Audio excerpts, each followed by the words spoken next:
Padang Panjang, kota dingin dan kota hujan. Itu adalah sebutan dari berbagai macam julukan dari kota Padang Panjang. Tentunya masih banyak hal menarik lainnya tentang kota Padang Panjang yang akan kita bahas di video kali ini. Dan selamat datang di akun channel Kreatif Hamdi.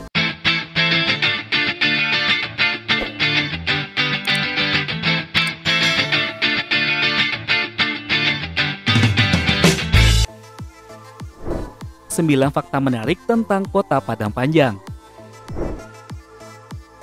1. Kota terkecil di Indonesia. Terletak di perlintasan jalur utama dari ibu kota Provinsi Sumatera Barat, Kota Padang, menuju daerah lain di bagian timur Sumatera Barat hingga Provinsi Sumatera Utara, Riau, dan Jambi. Kota Padang Panjang memiliki luas sekitar 23 km perseginya. Dan pada tahun 2001 jumlah penduduknya mencapai 59.998. Nah, dengan luas wilayah tersebut, kota yang dijuluki sebagai Mesir Van Andalas ini adalah kota dengan luas wilayah terkecil di Provinsi Sumatera Barat dan menempati peringkat keempat sebagai kota terkecil di Indonesia. 2. Kota Serambi Mekah. Selain Aceh, kota Padang Panjang juga dijuluki sebagai kota Serambi Mekah. Hal ini disebabkan banyaknya berdiri sekolah-sekolah modern Islam. Upaya ini terus dilakukan pemerintah dan masyarakat Padang Panjang untuk mewujudkan Padang Panjang sebagai pusat pendidikan Islam modern. Sebelum kita lanjut tonton video ini, kita mau mengingatkan teman dulu untuk support channel ini dengan cara tekan tombol subscribe untuk yang belum subscribe. Aktifkan juga tanda loncengnya dan jangan lupa juga tinggalkan like dan komennya. Serta jika menurut teman video ini menarik dan bermanfaat, bantu kami untuk share ke sosial media yang teman punya, agar channel ini bisa semakin berkembang dan pembahasan kita tentang Sumatera Barat akan semakin luas lagi. Kita lanjut ya tonton videonya. 3. Terletak di antara 3 gunung. Kota ini juga disebut sebagai kota dingin. Kota ini berada di daerah ketinggian yang terletak antara 650 sampai dengan 850 meter di atas permukaan laut. Berada pada kawasan pegunungan yang berhawa sejuk dengan suhu udara maksimum 26,1 derajat Celcius dan minimum 21,8 derajat Celcius, serta berhawa dingin dengan suhu udara yang pada umumnya minimum mencapai 17 derajat Celcius. Dengan curah hujan yang cukup tinggi dengan rata-rata 3.295 mm per tahunnya. Nah, kota ini diapit oleh 3 gunung teman, yaitu Gunung Merapi, Gunung Singgalang, dan Gunung Tandike, serta 1 bukit, yaitu Bukit Kapur yang namanya Bukit Dui. 4. Terdapat pasar kuliner. Padang Panjang dahulunya adalah sebuah kota persinggahan, tapi kini Padang Panjang sudah menjadi kota tujuan. Salah satunya tujuannya memburu wisata kuliner bagi penikmat makanan. Nah, jika teman sedang dalam perjalanan melewati kota yang berhawa sejuk ini, apakah itu dari arah Bukit Tinggi ataupun dari kota Padang, atau karena memang sedang berada di kota santri ini, nah ini kami sarankan untuk singgah dulu ke pasar kuliner Padang Panjang. Tempatnya yaitu di lapangan kantin, Jalan Percis Kemerdekaan, Kelurahan Bale-Bale, Kota Padang Panjang. Kawasan ini buka setiap hari mulai pukul 16 waktu Indonesia Barat hingga pukul 3 pagi. Ada banyak macam kuliner yang dijual di sini, mulai dari makanan tradisional sampai makanan yang kekinian. Jadi rugi banget rasanya kalau seandainya melewati Kota Padang Panjang, tidak singgah dulu ke pasar kuliner Kota Padang Panjang ini. 5. Terdapat PDIKM. PDIKM adalah singkatan dari Pusat Dokumentasi dan Informasi Kebudayaan Minangkabau. Adalah salah satu museum di Sumatera Barat yang terletak di Kelurahan Cileang Bawah, Kecamatan Padang Panjang Barat, Kota Padang Panjang. Nah, museum ini berisikan berbagai macam informasi dan koleksi mengenai kebudayaan Minangkabau baik berupa dokumentasi audio maupun visual. Hal utama yang melatar belakangi pendirian PDIKM salah satunya adalah adanya asumsi bahwa masyarakat Minangkabau tidak memiliki bukti-bukti sejarah tertulis yang baik. Karena orang Minang terbiasa dengan budaya tutur yang dituturkan turun-temurun. Pada kenyataannya, memang dokumentasi tentang Minangkabau lebih banyak ditemui di luar Minangkabau. Misalnya Museum Nasional Indonesia Jakarta atau Museum Leiden Belanda. Berangkat dari kesadaran untuk melestarikan dan mendekatkan dokumen tentang kebudayaan Minangkabau dengan orang Minangkabau itu sendiri, Bustanil Arifin, mantan Menteri Koperasi Republik Indonesia pada masa Orde Baru, berinisiatif untuk mendirikan sebuah lembaga non-profit berupa wadah untuk menghimpun berbagai dokumentasi dan informasi tentang kebudayaan Minangkabau. Abdul Hamid yang hampir sepanjang hidupnya pengabdi pendidikan di Sumatera Barat dimintakan perhatiannya untuk menjajaki didirikannya lembaga ini.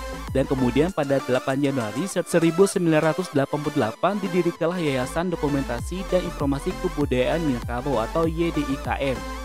Nah, untuk pencapaian tujuannya, YDKM mendirikan sebuah wadah yang diberi nama Pusat Dokumentasi dan Informasi Kebudayaan Minangkabau atau PDIKM. PDIKM sendiri bertujuan untuk memberikan informasi mengenai kebudayaan Minangkabau dan mengumpulkan berbagai macam literatur dan dokumentasi audio dan visual, seperti merekam berbagai peristiwa adat dalam bentuk film dan video, merekam lagu-lagu tradisional, hingga membuat duplikat alat-alat musik tradisional.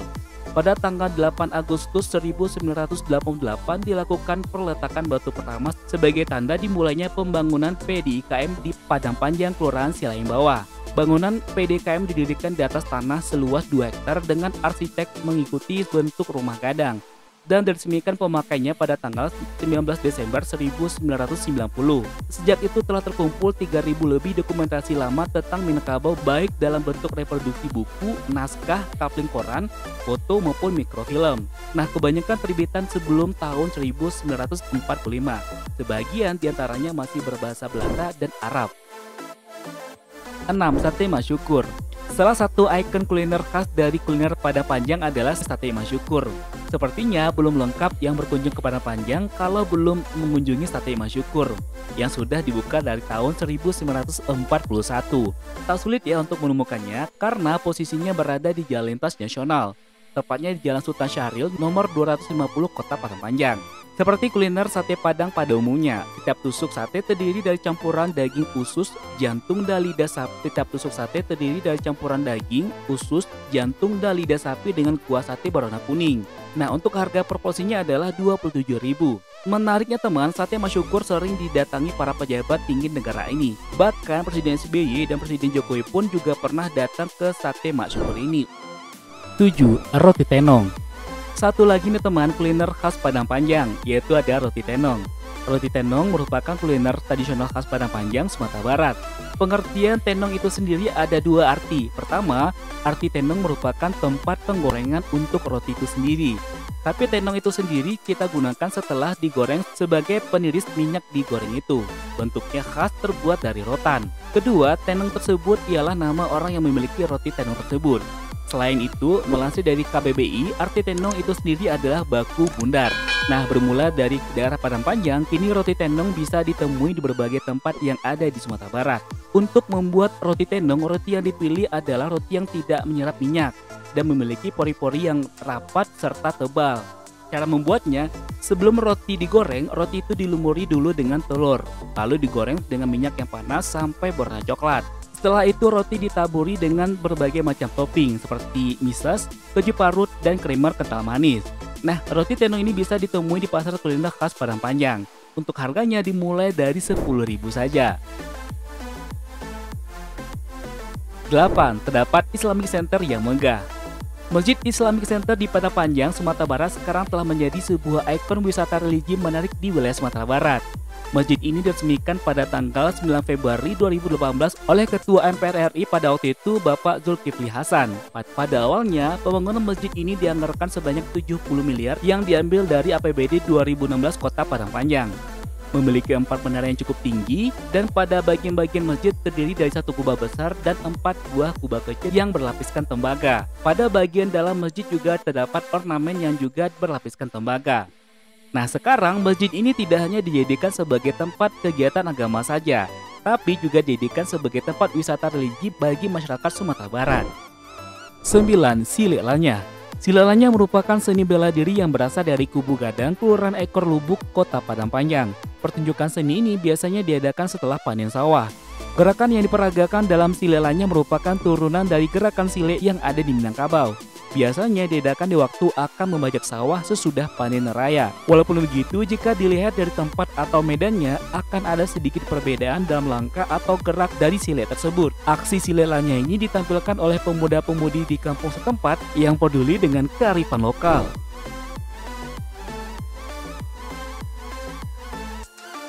Nah, itu dia teman, 9 fakta menarik tentang Kota Padang Panjang. Kalau seandainya teman punya fakta menarik lainnya tentang Padang Panjang, silakan tulis di kolom komentar ya. Sebelum kita close video ini, seperti biasa kita ingatkan kembali untuk support channel ini dengan cara tekan tombol subscribe untuk yang belum subscribe. Aktifkan juga tanda loncengnya. Dan jangan lupa juga untuk tinggalkan like dan komennya.